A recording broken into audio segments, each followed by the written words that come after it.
Hi, all signs. Gemini, Libra, and Aquarius, Cancer, Pisces, Scorpio, Aries, Leo, Sagittarius, Taurus, Virgo, Capricorn. Short reading po ito sa love life nyo. Yes. Oo, may specific question tayo. So, para po to sa mga mahabang pasensya. Kasi lahat ng signs to kailangan ng mahabang pasensya. Oo, matagal-tagal na no, na hindi ako nakapag-love reading. So, alamin natin isa-isa. So, unahin natin si Gemini. So, question. Ano yung gustong sabihin ng person ng lahat? Okay? Okay.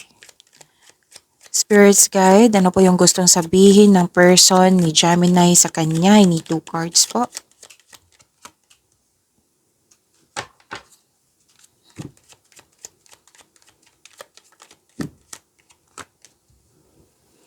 Gemini. Gemini, itong taong ito hindi naka-move on. Gusto kanyang kausapin. Kasi hanggang ngayon nabibigatan siya. Pwedeng kaibigan ba to or person mo dati. Basta nagkaroon kayo ng loss of connection, hindi na kayo nag-usap. Kung dati sobrang close nyo, ngayon hindi kayo nag-usap. Isang tao to na malapit sa iyo. Pwedeng ex mo, pwedeng sino ba yung best friend mo pa na basta nagkaroon kayo ng loss of connection. Sobrang lungkot niya. Kitang-kita ko yung grief, sadness niya dito. Tapos, nang dahil sa pangyayaring ito, gusto kanyang kausapin. Gusto niyang bumalik sa iyo. Pero balak pa to eh. Wala siyang strength or courage. Okay? Courage na i-approach ka. Kasi mukhang aminado siya na siya yung may kasalanan. Oo. May balak po siyang bumalik sa inyo para mahumingi ng tawad. Yun. Spirits guide, ano po yung gustong sabihin ng person ni Libra sa kanya? I need 2 cards po.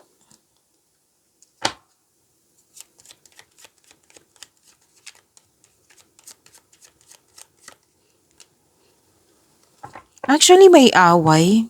Pwedeng grupo ng tao to, na involved siya sa grupo ng tao. Or let's say, kayo lang dalawa pero nakasali yung mga kaibigan niya. Oo. Basta grupo na hindi nagkakaroon ng pagsasang-ayon. Or pwedeng kayong itong dalawa na hindi kayo nagkaroon ng pagsasang-ayon. Pero, at the end of the day, magkakaayos kayo. Opo, magkakaayos kayo. Kasi, this is about healing. May healing akong nakikita dito. Sa mga nagkaroon ng away dyan, tampuhan, conflict. Kasi may selos din ako nakikita dito eh. Pwedeng naiirita sa tanong-tanong tapos na-offend ka. Oh. So, at the end of the day, magiging okay ang lahat. Magkikita ko yung happiness dito, magkakasundo kayo, magkakaroon ng time. Actually, magkakaroon ng time pwedeng sa family mo kasi grupo ng tao nakikita ko talaga dito. Pwedeng family ito. So, at the end of the day, magiging maayos din. Huwag kayong mag-alala. May nakita nga ako ditong makakatanggap kayo ng may buntis or may wedding, may happy bonding, may balak mag-beach outing.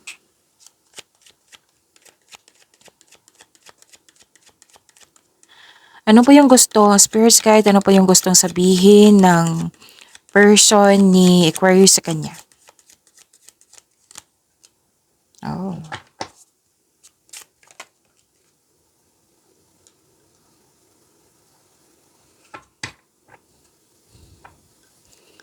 Okay.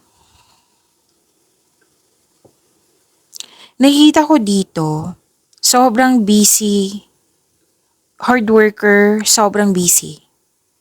Yan ang nakikita ko. And nagbibigay ito ng pasensya at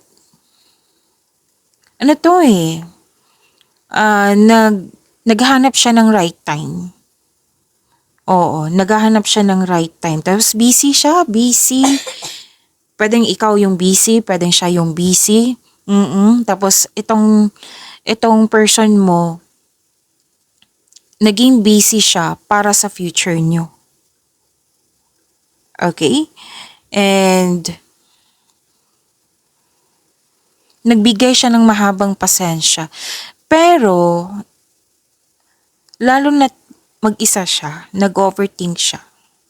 Para siyang na-trap sa isang situation, sa isang bagay, sa tao, nahihirapan siya. Parang nakakulong siya na siya lang yung makakapagbigay laya sa kanya sarili. And feeling trapped to stuck. Nag-iisip na umalis pero ayaw, yan ang sabi. Oo. Guarded. Guarded na, kumbaga, hindi siya makausap ngayon kasi busy. Hindi siya makausap ngayon kasi feeling trapped siya. Nagkaroon ng restriction. Yan po. So that is an air signs, Gemini, Libra, and Aquarius. Shuffle lang natin. Next is water signs, Cancer, Pisces and Scorpio.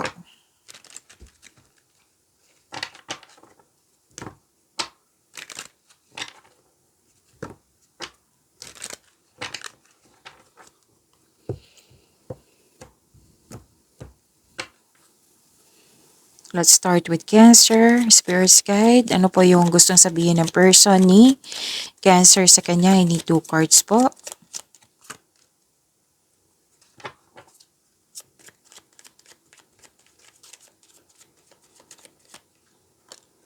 Oh, wow, ha? Nakita ko dito,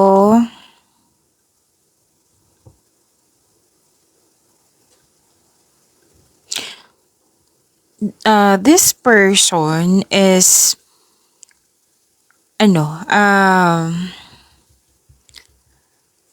nag-iipon para sa future. Yes, nag-iipon para sa future, busy sa project. Kasi mukhang, malaki ang pangarap. Tapos, nag-harvest. Okay? And sabi din dito na, yung natuwa siya sa iyo kasi you've been doing a great job to love yourself more. So, humahanga tong tao sa iyo. Yung, it might be this is your person or your, probably, person nyo. May balak din siya na mag-i-treat ka niya. Kasi mukhang may natanggap siyang malaking pera po. Yung person nyo, Cancer. And matagumpay ito, ha? 2 card mismo nagsabi dito. And ipakilala ka niya sa grupo ng tao. Pwede din kinikwento ka sa mga grupo ng tao na itong partner ko, mapagmahal din sa kanya sarili, sinisecure niya sarili niya, love, this person, si Cancer, love niya yung sarili niya, may respeto sa kanya sarili, marunong mag-alaga, yan, proud na proud siya sa iyo. Tapos, yes, magaan ng energy. Yan yung nakikita ko. Tapos, gusto talaga niya mag-spend time kayo na kayo, pwedeng kayong dalawa, pwedeng together with your family. Spirit's Guide, ano po yung gustong sabihin ng person ni Pisces sa kanya?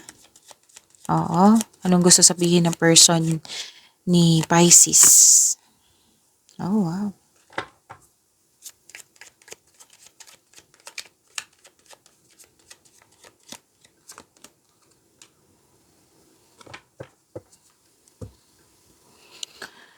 May buntis. May buntis or this is fertility. Pwedeng kung gusto nyo, ha? Go ahead. Kung ayaw nyo, then use protection. Lahat naman tayo dito, adult. Or di kaya nag-harvest, na naka-receive ng malaking pera. Tapos sobrang tuwa niya. And pwede din may balak siyang buntisin ka kung ikaw ay babae, ha? Or pwede din na gusto niyang mabuntis. Yan yung iniisip niya ngayon. Yan yung gusto niya sabihin sa iyo. Tapos may malaking pera siya, And kitang-kita ko yung happiness niya dito. And gusto niyang magbakasyon para makapaghinga.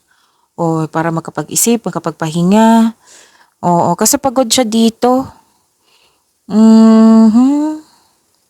Gusto din niya ng space muna para ma-evaluate niya yung priorities niya. Nakaramdam siya ng pagod or stress, o pwedeng hindi kayo nagkaroon ng pagkakaunawa ng ilan sa inyo. Kaya nagput siya ng space. Pero at the end of the day, magkakaroon naman ng pagkakaayos. Kasi kailangan lang talaga niya ng pahinga. Oo. Yan yung gusto niyang sabihin sa'yo. Spirits guide, ano po yung gusto sabihin ng person ni Scorpio sa kanya?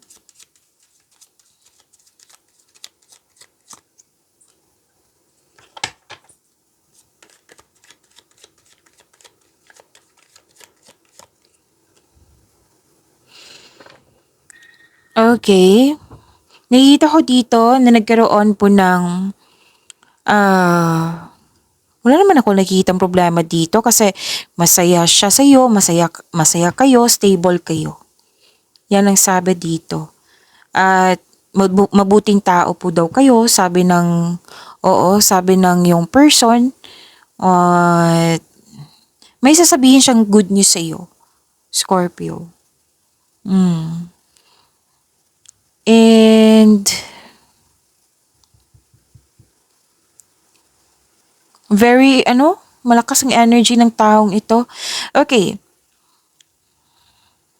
susuyuin ka ng taong ito.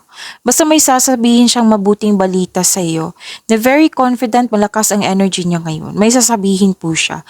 May magandang balita. Okay, so that is for water signs. Oo. So let's proceed kay fire signs, Aries, Leo, Sagittarius. Shuffle lang natin.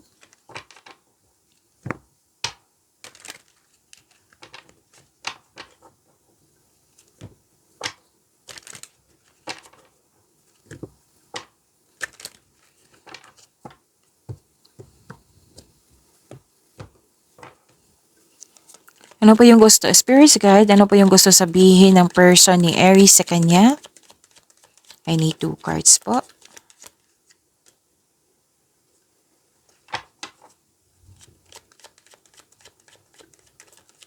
Masyado ka daw busy, pero natutuwa siya ha. Proud siya sa iyo. Oo. Hindi naman to problema. Busy lang po daw kayo. Tapos proud siya sa iyo. Matalino po daw kayo, Aries. And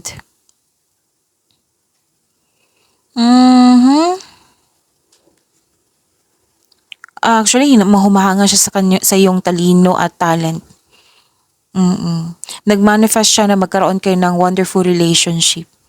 Yes, nag-manifest tong taong ito.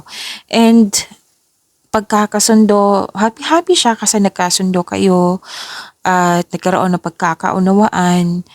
Pwedeng ang ilan sa inyo dito, bagong pasok sa relasyon. Nakikita ko rin dito na the couple is divinely guided. Okay, so ang ganda. Spirit guide, ano po yung gusto sabihin ng person ni Leo sa kanya? I need 2 cards po.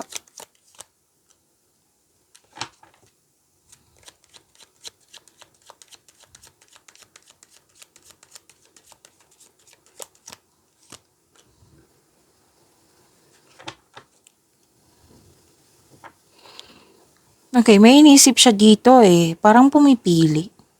Parang may unlock tapos pumipili. Okay. Okay. Pwedeng concern to sa'yo or concern niya ha. Nag-iisip kasi siya kung worth it ba magstay kasi ilang years na. So itong taong ito, gusto niyo ng growth. So pag-usapan niyo. It might mean na naghahanap lang to ng tiyempo. Oo. Pero itong taong ito, nagkaroon siya ng time for reflection. Nag-iisip talaga siya. Ang tagal na namin. So, ano na? Oo. So, this person wants growth and expansion. Mag-level up sa inyong relasyon.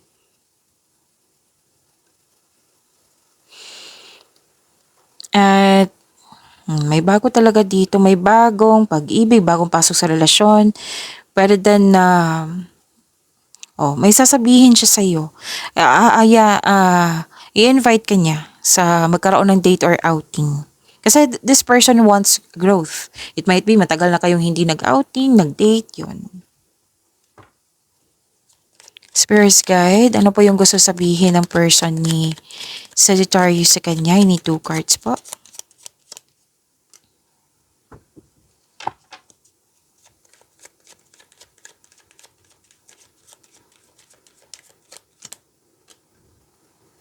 Okay, kakausapin ka ng person na ito.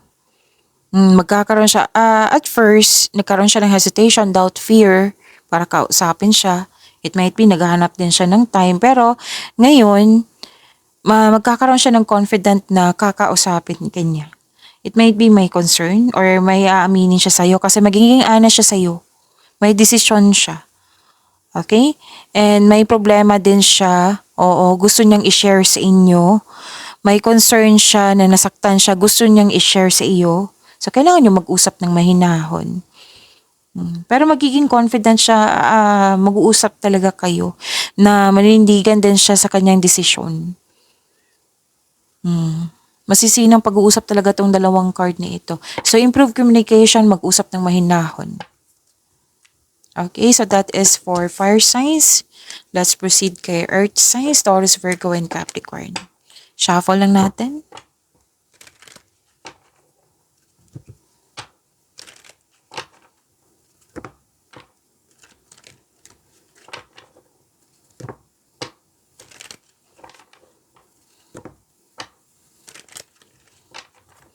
Para po kay earth signs, Taurus, Virgo, Capricorn. Spirits guide, ano po yung gustong sabihin ng person ni Taurus sa kanya? Ini 2 cards po.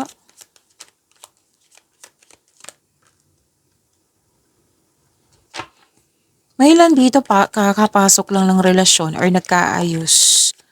Oo. Tapos nakita ko yung pagmamahalan, katatagan sa inyong relasyon, matibay.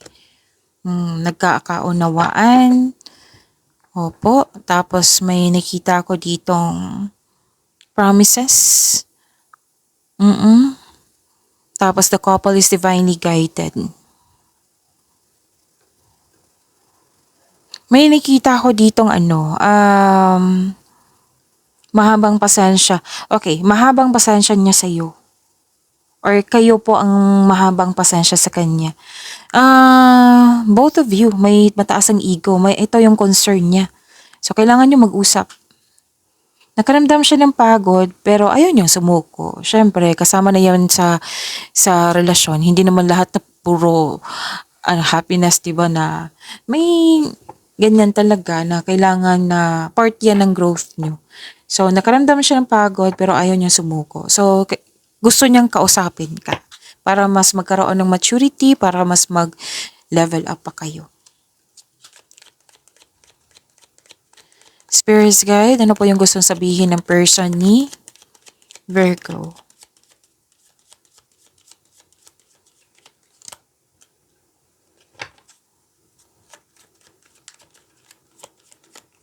Para po kay Virgo. Okay. Dalawang card kasi nagsabi dito na pwedeng mag-attend kayo ng group date, event invitation, or pwede din i-ask kanya ng date. Or pwedeng proposal to ha, kasi may kasal akong nakikita din dito. Pwedeng magta-travel kayo. Oo, yan yung gusto niya sabihin sa'yo. At may celebrations kasi dito, parang may pwedeng kasal to ha. Pwede din na magpapatayo kayo ng bahay or any kind of structure. Happiness, nakikita ko dito, may celebration talaga. Engagement, kasal, honeymoon. Basta regarding sa inyong relationship. Tapos ang ilan sa inyo magsama na sa isang bubong. Spirits guide, ano po yung gustong sabihin ng person ni Capricorn sa kanya?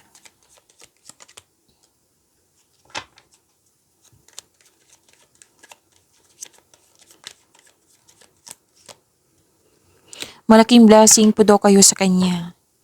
Oo, sabi ng person mo. And nakikita ko dito yung nagkaayos, renewal of love, very supportive ka sa inyong relasyon, mahal na mahal yung isa't isa, masaya kayo, nagkaroon ng positive emotions flow. Pwedeng may buntis or the arrival of a new baby. Mm. May celebration din ako nakikita dito. Opo, date, group date, celebration, monthsary, anniversary, or achievement na na-fulfill. Kaya nag-decide kayo nung i-celebrate ito. Yan po. Maraming salamat po. Abangan natin yung love reading natin. It might be the next day or next day. Huwag niyo kalimutan na mag-subscribe po sa ating channel. Maraming salamat po.